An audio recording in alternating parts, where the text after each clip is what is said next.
Want to create a GitHub repository for your team? Here's how you can set it up in just a few steps. First, open your web browser and go to github.com. Log into your GitHub account. Once you're on the home page, click the New button in the top left corner next to the Repositories option. Now, enter a repository name and add a description. Choose the visibility, whether you want it to be public or private. Next, you can add a RADN file, a .gitignore, and choose a license if needed. Then, click Create Repository.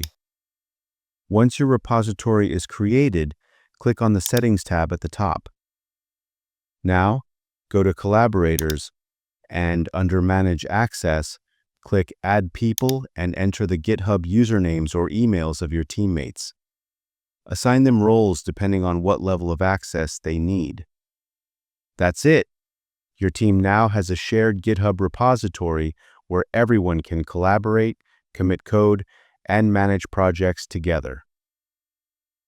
If this video helped you, don't forget to like, subscribe, and hit the bell icon so you never miss out on more simple tutorials. Thanks for watching.